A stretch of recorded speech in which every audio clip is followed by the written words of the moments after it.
The wind howled like a pack of ravenous wolves, its icy breath clawing at my windows.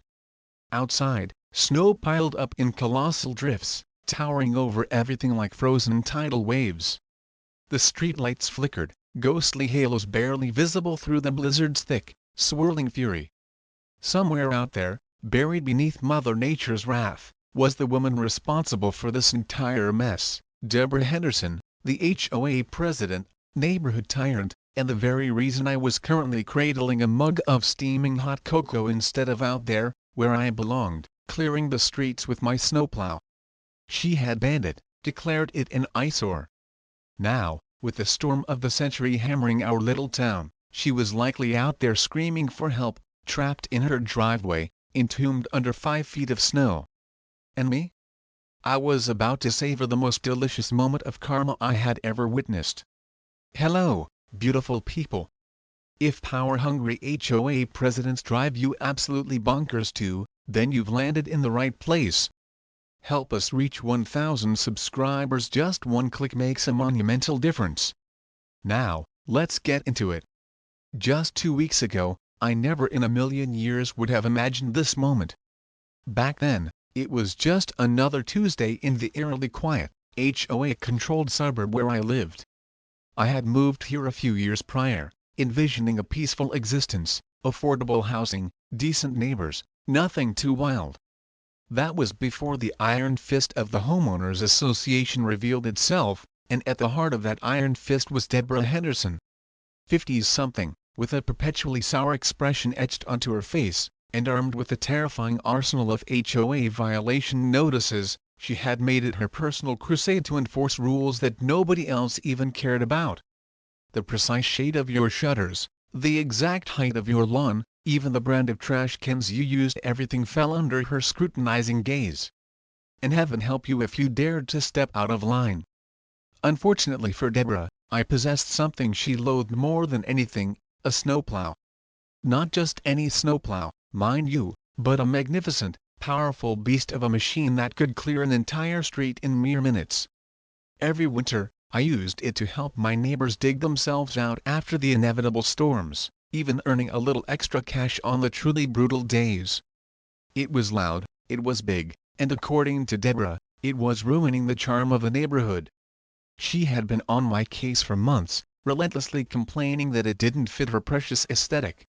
Then, just before winter truly unleashed its fury, she finally got her way. The HOA meeting was a complete nightmare. Deborah stood at the front of the room, clutching her ridiculous clipboard, a smug little smirk playing on her lips as she announced the new community aesthetic regulation. According to her decree, large utility vehicles like my beloved snowplow were no longer permitted in driveways or on neighborhood streets. I argued, of course, my voice rising in disbelief. I pointed out that we lived in a region where winters were relentlessly brutal, where storms could leave us stranded for days if the roads weren't cleared. But Deborah simply waved me off with that condescending smirk she always wore. "The city plows will handle it," she declared, dismissing my concerns as if I were a misbehaving child. "Besides," she added, her voice dripping with disdain, "your machine is an eyesore. We have standards in this community." The worst part was that most of the HOA board, a bunch of spineless yes-men and women, just nodded along in agreement. A few neighbors shifted uncomfortably in their seats, but not a single one spoke up in my defense. I was absolutely livid. How could people be so utterly blind, so incredibly foolish? But I knew arguing with Deborah was a lost cause. She held the power, and she reveled in wielding it. So, I did the only thing I could. I warned them. I told them they were making a colossal mistake, one they would bitterly regret when the next big storm inevitably hit. Deborah actually laughed, a shrill, mocking sound that sent shivers down my spine. "Oh, please," she scoffed, rolling her eyes. "You're acting like we live in the Arctic. A little snow never hurt anyone." "A little snow," she said. "Oh, just you wait." 2 weeks later, the blizzard descended. It wasn't just bad. It was historic. A sudden, terrifying drop in temperature, combined with a moisture-heavy weather system, transformed what was supposed to be a moderate snowfall into a full-blown, whiteout nightmare. The wind was relentless, a howling beast whipping the snow into such thick, impenetrable sheets that you couldn't see 5 feet in front of your own face.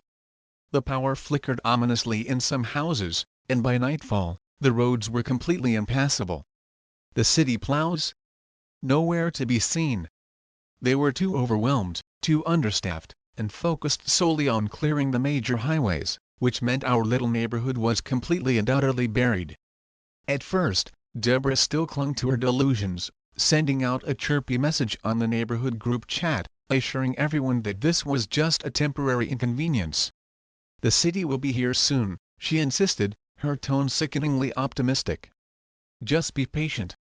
By the next morning, however, patience had evaporated like water in the desert sun. People were panicking. Some had already run out of essential groceries. Elderly neighbors were trapped in their homes, desperately needing assistance. Parents with young children were growing increasingly frantic. And Deborah?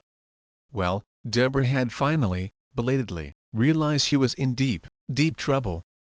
Her house, like most others, was completely snowed in. The relentless wind had sculpted massive, unforgiving drifts, blocking her doors and windows. Her luxury SUV was buried so deep you couldn't even discern its shape beneath the snow. She had foolishly attempted to dig herself out with a flimsy little shovel but slipped on the treacherous ice within minutes, landing face first in a humiliating heap of snow.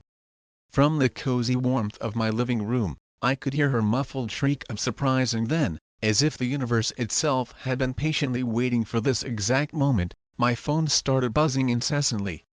Neighbors, one after another, were asking no, begging me to fire up my snowplow. I smiled, a slow, satisfied curl of my lips, taking another leisurely sip of my cocoa. "Oh, now you need my help," I muttered to myself, a delicious sense of vindication washing over me. And that's when I heard it. The sound I had been anticipating with a dark, almost gleeful anticipation, a high-pitched, desperate scream slicing through the howling wind. I walked to my window and peered out, a wide, unapologetic grin spreading across my face. There she was, Deborah Henderson, standing in her driveway, looking utterly ridiculous in a fur-lined coat that probably cost more than my snowplow, waving her arms frantically like a distressed scarecrow. Her face was bright red from the biting cold, and her perfectly coiffed hair was now plastered to her forehead in frozen clumps of snow. And despite all her previous arrogance, she was yelling the one thing I never, ever thought I'd hear from her: "Somebody help me. I'm stuck." For a glorious moment, I simply stood there, basking in the sight. The all-powerful HOA Queen, reduced to a shivering, helpless mess. The irony was so exquisitely perfect it almost felt scripted. I could have rushed out right then, could have fired up my magnificent snowplow and started clearing the street. But where was the fun in that? No. Deborah needed to understand. She needed to truly feel the crushing weight of her own monumental stupidity. So instead, I casually grabbed my phone and sent out a single, carefully crafted message to the neighborhood chat. I thought snowplows were against the rules? The group chat exploded into a flurry of frantic messages. Some people, desperate for any assistance, begged me to ignore the ban and just help. Others, clearly relishing the situation as much as I was, started posting strings of laughing emojis. And Deborah? Oh, Deborah saw it. She whipped around, her gaze locking onto my house, and I swear I could practically hear her grinding her teeth from across the street. I gave her a cheerful little wave from my window. The storm had only just begun, but the real show? That was about to start. Deborah's increasingly frantic screams faded into the relentless howling of the wind, but the raw desperation in her voice was unmistakable. She wasn't just uncomfortable anymore. She was genuinely panicking, and she had every single reason to be. The blizzard hadn't slowed down. If anything, it had intensified. The snow was still falling in thick, blinding sheets, and the temperature had plummeted so low that even stepping outside for a few minutes without proper gear could be life-threatening. The roads were completely buried, rendering our neighborhood an isolated island. And thanks to Deborah's utterly ridiculous ban on my snowplow, no one was getting any help whatsoever. I stood by my window, savoring the last warm sips of my cocoa, as my phone buzzed with a relentless stream of messages. The neighborhood chat had descended into utter chaos. People were finally, belatedly, realizing just how dire our situation had become. One neighbor, an older gentleman named Mr. Abernathy, was running dangerously low on his crucial heart medication. A young mother, Jessica, was trapped inside with her 2 small children and had absolutely no way to get to the store for baby formula. Several other households had lost power and were already struggling to stay warm in the rapidly dropping temperatures. But the real kicker? The city plows still hadn't arrived. The messages grew more frantic with each passing hour. People begged for updates, any sign of hope. Some started to turn on Deborah, demanding to know why the HOA hadn't made any contingency plans for a major storm like this. Others simply sent furious messages expressing their disbelief at the sheer idiocy of banning snowplows in a place that routinely got hammered by winter storms every single year. And then there was Deborah herself. She hadn't uttered a single word in the chat since the storm began its furious assault. But now, finally, a message appeared. I understand that this is a difficult situation for all of us, but we must remain calm and follow proper procedures. The city will be here soon. No need to panic. It was the absolute worst thing she could have possibly said. Instantly, the chat exploded with a torrent of angry responses. People weren't just annoyed anymore. They were absolutely incandescent with rage. They had diligently followed the HOA rules, blindly trusted that things would be handled responsibly, and now they were facing potentially life-threatening consequences because of Deborah's monumental arrogance. Some people even suggested completely ignoring the HOA altogether and attempting to clear the streets themselves, but without the right equipment, that was a near impossible and incredibly dangerous task. And still, the relentless storm raged on. By the evening, the situation had terrifyingly escalated from merely frustrating to genuinely dangerous. I received a call from my neighbor Mark, who lived just 2 houses down. He was an easygoing guy, never one to get involved in the petty HOA squabbles, but now his voice was tight with genuine worry. "Jake, man, we desperately need your snowplow. People are starting to run out of food, and my wife's got a nasty fever. I tried to get out, but my car is completely buried.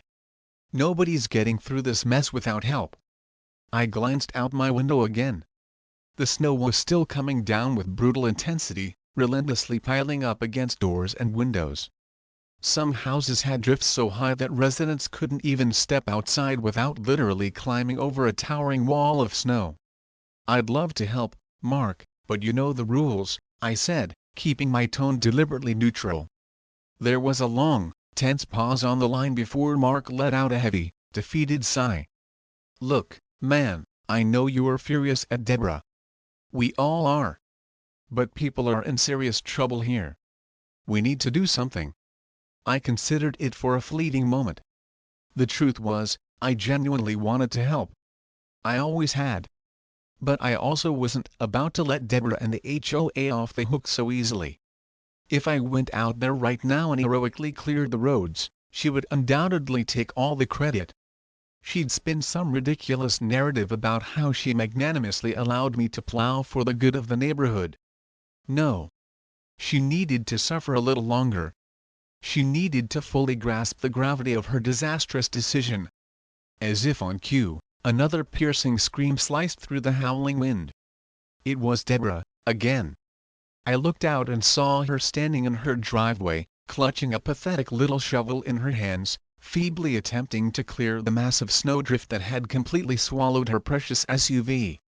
She wasn't making any progress whatsoever. The snow was simply too deep, too heavy.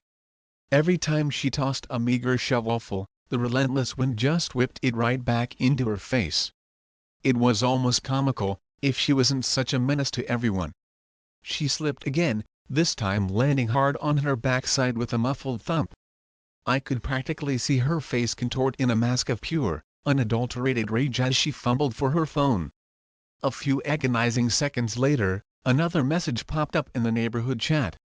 "Jake," it read, the tone dripping with forced authority, "as HOA president, I am officially requesting that you use your snowplow to clear the roads for the immediate safety of this community." I burst out laughing, a loud, unrestrained bellow that echoed through my cozy living room. Of course. Now she wanted my help. After all the endless complaints about my ugly snowplow, after vehemently banning me from using it, now she was practically groveling for my assistance. The irony was so thick you could practically spread it on toast. I took a deep, steadying breath, then typed out a simple, deliberately infuriation response: "I thought the city was handling it." The chat went completely silent for a moment, the digital equivalent of stunned disbelief. Then, the floodgates opened. More messages started pouring in, mostly from people who had finally, completely, had enough of Deborah's nonsense. "The city isn't coming, Deborah. We've been waiting all day. We desperately need help. Just admit you completely screwed up." Even Mark chimed in, his message short and to the point: "Jake, please, man. Screw the HOA. Just do it." I stared at the screen, letting the messages pile up, savoring the digital outpouring of frustration and desperation. Then, after a few deliciously agonizing minutes, I sent one final message: "If you want my help, Deborah needs to officially lift the snowplow ban, and she needs to do it in writing." There was another tense pause, thick with anticipation. Then, Deborah's terse response finally appeared: "Fine. The snowplow ban is lifted." I shook my head, a slow, knowing smile spreading across my face. That simply wasn't good enough. I sent another message, this one dripping with mock politeness: "How about you say it like you actually mean it?" The chat exploded with laughing emojis. I could practically hear Deborah grinding her teeth into dust from behind her screen. A few more agonizing minutes ticked by before she finally sent another message, her digital voice clearly strained: I, Deborah Henderson, officially revoke the ban on snowplows in this neighborhood." Finally. That was the sweet, sweet sound I had been waiting for. I put my phone down, grabbed my warmest coat, and stepped out into the raging blizzard. The wind slammed into me like a physical wall, but I barely even noticed. I trudged through the deep, unforgiving snow to my garage, yanked the door open, and with a surge of pure satisfaction, I fired up my magnificent snowplow. The powerful engine roared to life, its headlights cutting through the oppressive darkness as I backed out into the snow-choked street. I could see people cautiously stepping out of their houses, their faces etched with a mixture of relief and disbelief as I started carving a path through the mountainous snowdrifts. Some cheered, their voices barely audible above the howling wind. Others simply stood there, bundled up against the brutal cold, patiently waiting for their turn to be freed from their frozen prisons. And Deborah? She just stood there in her driveway, watching with a look of pure, unadulterated humiliation plastered across her face. It was the most beautiful sight I had ever witnessed. The snowplow roared defiantly as I drove it straight through the thick wall of snow that had been holding the neighborhood hostage. The powerful blade cut through the frozen mess like a hot knife through butter, sending icy chunks flying in every direction. The bright headlights illuminated the swirling, relentless blizzard as I pushed forward, reclaiming the roads from the storm's icy grip. For the first time in 2 long, agonizing days, people had a glimmer of hope. Neighbors gathered on their porches, bundled in thick coats and scarves, watching in awe as I carved a path through the suffocating white prison they had been trapped in. Some waved their thanks, their faces beaming with gratitude. Others were simply too cold and exhausted to do anything but stare in stunned relief. A few even clapped, their mittened hands making soft, muffled sounds in the howling wind. They weren't just happy to see the plow in action. They were ecstatic to see Deborah Henderson finally, publicly, lose. As I methodically worked my way down the main road, clearing a wide enough space for cars to finally move, I couldn't resist glancing over at Deborah's house.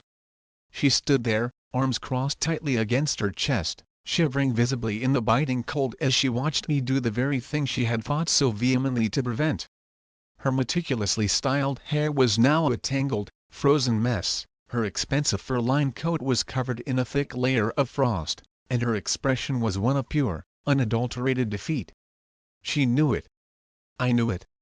The entire neighborhood knew it. She had lost, and lost spectacularly. But I wasn't quite finished with her yet. When I reached her driveway, I deliberately slowed the plow to a snail's pace.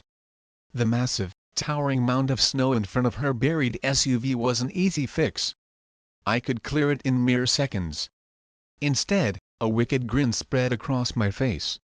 With precise, deliberate control, I angled the heavy blade just right and pushed an even bigger pile of snow directly in front of her garage door. The instant Deborah realized what I was doing, her face turned a shade of furious red that rivaled a fire truck. She stomped forward through the deep snow, waving her arms like a frantic lunatic, her voice shrill and piercing even over the deafening roar of the snowplow. "Hey! You can't do that. You're supposed to be clearing the roads." I leaned out the open window of the plow, a picture of feigned innocence, and shrugged. "I thought you didn't like my plow messing up the neighborhood's aesthetic?" She fumed, her breath coming out in angry white puffs in the freezing air. "This isn't funny, Jake." I lifted the ban. "You have to plow my driveway too." I tapped a gloved finger against the side of the cab, pretending to ponder her demand with great deliberation. "Well, technically, the ban is lifted for the street." Nobody said anything about driveways. The neighborhood chat, which had been relatively quiet for a while, suddenly exploded with laughing emojis as people watched the scene unfold with undisguised glee. A few brave souls even ventured out of their houses, watching with barely concealed amusement as Deborah stood there, utterly helpless and absolutely fuming. "Fine," she finally screeched, throwing her arms up in exasperation. "Just do it. And stop playing games." I took my sweet time.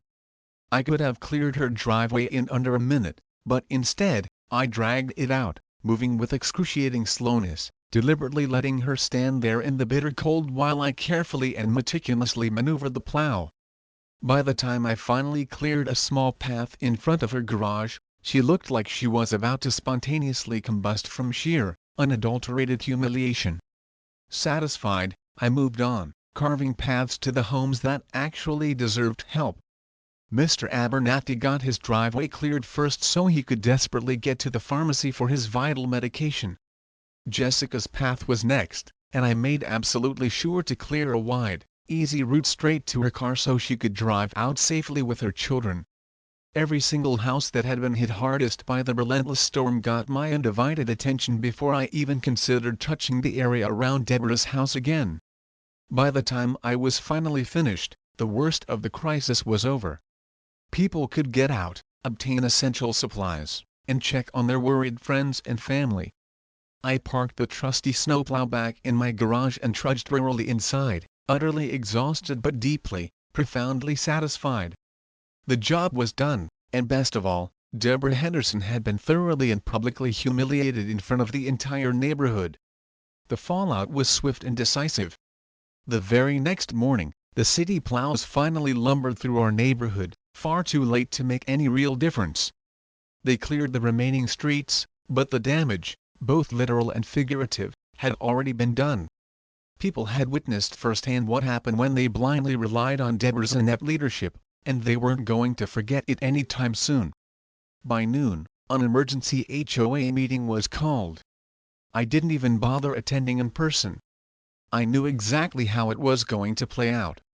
Instead, I kicked back on my comfortable couch, pulled up the neighborhood group chat on my phone, and watched with immense satisfaction as the messages poured in. "We need new leadership. This was an absolute disaster. Someone has to be held accountable for this. We almost froze to death because of Deborah's ridiculous rules." The flood of angry complaints was absolutely endless, a digital deluge of justified fury. And then came the best message of all. I motioned to remove Deborah Henderson as HOA president. I grinned, a wide, triumphant smile stretching across my face. It was happening even faster than I had dared to hope. More messages followed in rapid succession, seconded, thirded, fourth. And just like that, it was done. Within the span of a single hour, Deborah Henderson was officially voted out of her coveted position. No lengthy ceremony, no drawn-out debate, just a swift, decisive removal. A few minutes later, Mark knocked on my door, a huge, unrestrained grin splitting his face. "Did you see the chat?" he asked, stepping inside and shaking the lingering snow off his boots. I nodded, chuckling. "Yeah. About time. They want you to take over," he said, raising a playful eyebrow.